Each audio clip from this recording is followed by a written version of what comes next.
Olá, bom dia para você, 11 horas e 30 minutos agora. Seja muito bem-vindo. Para você que decidiu ficar muito bem informado neste feriado. Está começando agora o Redação Hit, edição manhã desta segunda-feira, dia 21 de abril. Nós chegamos agora ao vivo com as principais notícias. O presidente Lula decretou luto oficial de 7 dias no Brasil pela morte do Papa Francisco nesta segunda-feira. O chefe de Estado lamentou o falecimento e destacou a coragem e empatia do pontífice argentino. A morte do Papa Francisco aos 88 anos foi anunciada nesta manhã, depois de passar por diferentes episódios de dificuldades respiratórias nos últimos 2 anos. O Vaticano ainda não deu detalhes sobre o funeral.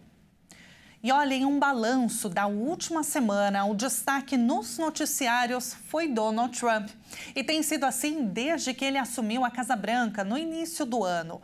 O vai e vem do presidente americano com suas tarifas sobre produtos importados, principalmente os chineses, têm gerado incertezas e impactado mercados no mundo inteiro. Entre as duas maiores economias do mundo, Estados Unidos e a China, a guerra comercial tem escalado níveis nunca antes imaginados. Na última sexta-feira, os Estados Unidos anunciaram planos para taxar navios chineses em portos americanos. A política imigratória também tem gerado muitos questionamentos de entidades humanitárias e especialistas ao redor do mundo. Vamos entender melhor todos esses assuntos agora com o professor e advogado Caio Battini. Professor, muito bom dia para você. Seja muito bem-vindo ao jornalismo da Hit TV. Bom dia para você, bom dia mais da Hit TV. Professor, parece que a gente está bem longe, né, do fim das enormes tarifas retaliatórias. O presidente dos Estados Unidos anunciou que as tarifas de importação a produtos chineses serão de 245%. Foi destaque no mundo todo. Isso foi na semana passada, só que repercute ainda hoje, né? Washington fala em proteger a segurança nacional do país, dos Estados Unidos. Por outro lado, Xi Jinping demonstra firmeza e restringe, inclusive, a exportação de uma série de itens cruciais para a produção industrial norte-americana. Trump disse recentemente, abre aspas, tá? Tem um relacionamento muito bom com o presidente Xi e acho que vai continuar. E eu diria que eles já entraram em contato várias vezes, fecha aspas. Juridicamente, professor, quais são as consequências para os Estados Unidos e a China também com essas tarifas? Isso não é novidade na política trumpista. Donald Trump já tinha colocado essas informações antes, inclusive quando o seu primeiro mandato. Eu vou precisar te interromper, por gentileza, eu peço desculpas. A gente está com um problema na conexão, não estamos conseguindo entender o seu áudio. Eu vou pedir para a nossa produção entrar em contato contigo para ver se a gente consegue reconectar, arrumar esse probleminha, porque nós precisamos abordar esse assunto, explorar e entender ainda melhor. A gente começou a ouvir o professor e advogado Caio Battini e a gente espera entrar em contato com ele daqui a pouquinho no jornal. E olha, mudando de assunto, você que tem ou conhece alguém com sangue do tipo O negativo, presta bem atenção. A Fundação Pro Sangue de São Paulo alertou neste domingo que enfrenta uma situação emergencial. O estoque desse tipo de sangue está zerado, gente. Se não conseguirem doações, cirurgias podem ser canceladas. Vamos ver. As doações podem ser realizadas neste feriado mesmo. Sem a reposição imediata do estoque, cirurgias podem ser canceladas na próxima semana. Segundo a Fundação, além do sangue tipo O negativo, outros tipos sanguíneos como O positivo e B negativo também estão em níveis críticos. Os postos clínicas, Mandaki e Osasco estão abertos para coletar as doações. O agendamento pode ser feito no site da Fundação ProSangue. A Fundação ProSangue, instituição pública vinculada à Secretaria da Saúde do Estado de São Paulo e ao Hospital das Clínicas da Faculdade de Medicina da USP, é considerada referência pela Organização Pan-Americana da Saúde, pela Organização Mundial da Saúde e pelo Ministério da Saúde. Para doar, a pessoa deve estar em boas condições de saúde, estar alimentado, ter entre 16 e 69 anos, pesar mais de 50 quilos, evitar alimentos gordurosos 4 horas antes da doação e não ter ingerido bebidas alcoólicas 12 horas antes. Caso o doador esteja com sintomas gripais ou de resfriado, deve aguardar uma semana para que esteja novamente apto à doação. E olha, não esqueça de levar um documento de identidade original com foto recente, que permita a identificação. Todas as informações estão disponíveis no site da Fundação ProSangue ou pelo Alô ProSangue, no telefone 11 4573 7800 ou pelo WhatsApp que aparece aí na sua tela, 11 991 52 7653. Tem ainda um e-mail que você pode tirar todas as dúvidas, tá? Fale conosco, @prosangue, tudo junto, .sp.gov.br. Uma doação pode salvar até 4 vidas. Atenda este chamado, doar sangue é um ato de amor. E veja a seguir, Abril Laranja, a campanha conscientiza sobre a importância da prevenção contra a crueldade animal. E agora, abrindo tela, vamos ver a câmera da rodovia SP55 em Ubatuba. Trânsito bem parado por lá, congestionamento, todo mundo voltando para casa, termômetro marcando 23 graus, tempo bem nublado. Nós voltamos em instantes.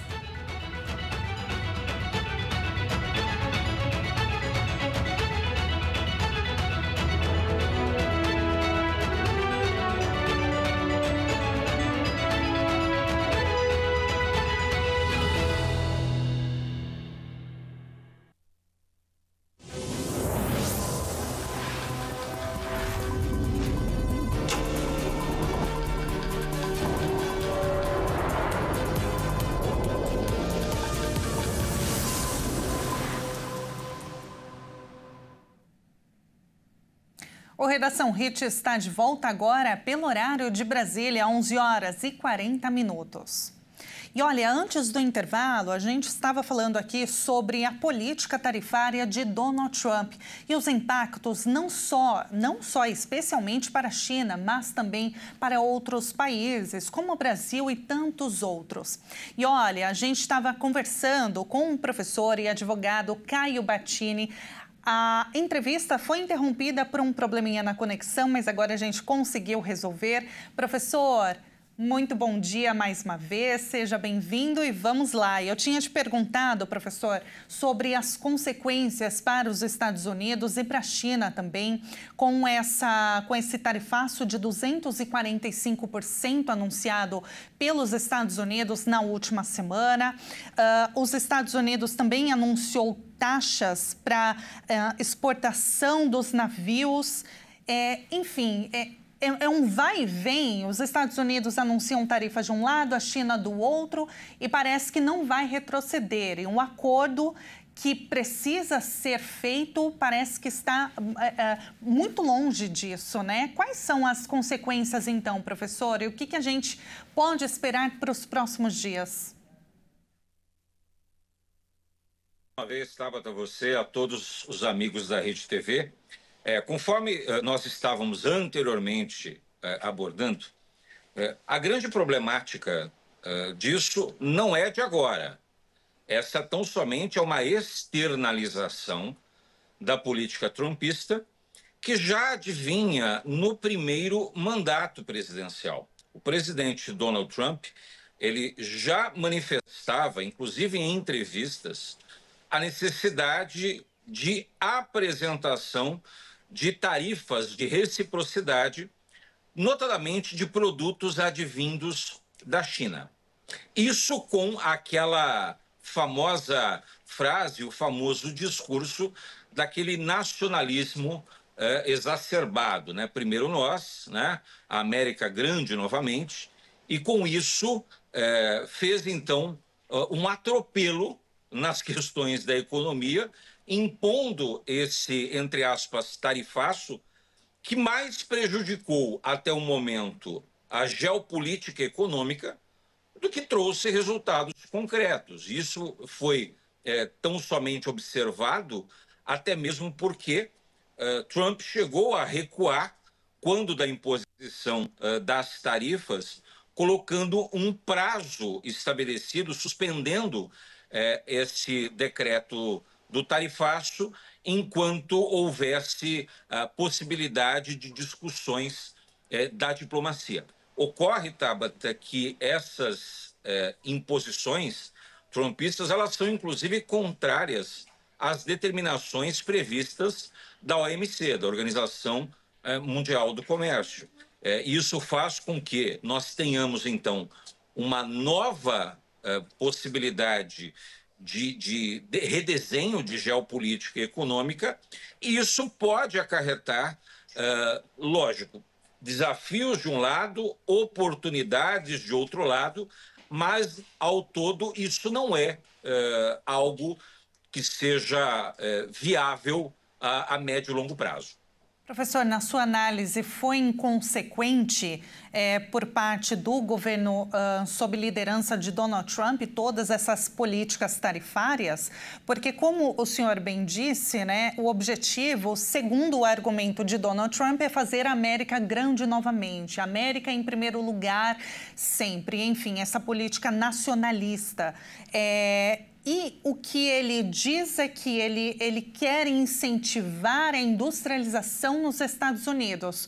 Só que isso não acontece em 3, 4 anos de mandato presidencial, correto? Exatamente isso, Tabata. Assim, eu entendo a adoção da política norte-americana de tentar minimizar a dependência de produtos chineses, notadamente dos produtos eletrônicos. A nanotecnologia, os microchips que são utilizados hoje em praticamente toda a indústria mundial, não apenas estadunidense, mas mundial. E é óbvio que essa dependência acaba fazendo com que a indústria nacional, nesse caso a indústria nacional estadunidense, perca espaço.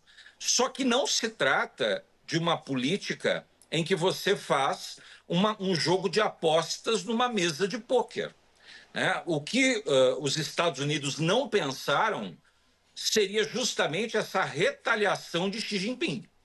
Eu tenho absoluta certeza que quando Donald Trump impôs inicialmente a tarifa, ele impôs com a finalidade de esperar com que a China recuasse. Afinal de contas, a China tem uma dependência inicial de pelo menos 15% de suas exportações advindas justamente da economia estadunidense. O grande problema, Tabata, é que ele não esperava que houvesse uma dobrada de aposta. Ou seja, ele colocasse uma determinada tarifa e, a partir daí, Xi Jinping apertar o cerco e falar não.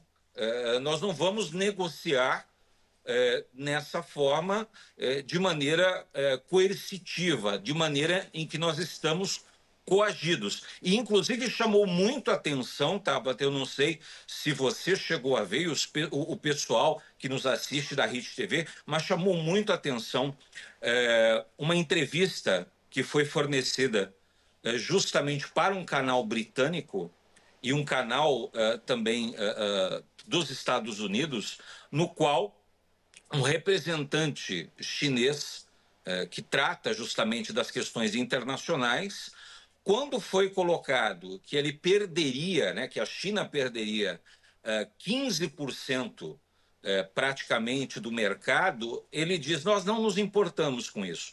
A China é um país que já tem mais de 5 mil anos, em grande parte desse período nós sobrevivemos sem os Estados Unidos e, consequentemente, conseguimos e conseguiremos sobreviver sem a economia norte-americana. Então, eu creio que seja algo, por mais que eu compreenda de uma forma o que Donald Trump tentou fazer em termos de proteção da economia e da indústria norte-americana, ele acabou trocando os pés pelas mãos, porque ele não pensou que houvesse uma escalada por parte do governo chinês em relação à imposição também de tarifas aos produtos norte-americanos. Pois é, inclusive, professor, o Ministério das Relações Exteriores da China criticou o plano de Washington de cobrar taxas portuárias, né, e as tarifas sobre equipamentos de movimentação de carga, que foi anunciado na última sexta-feira,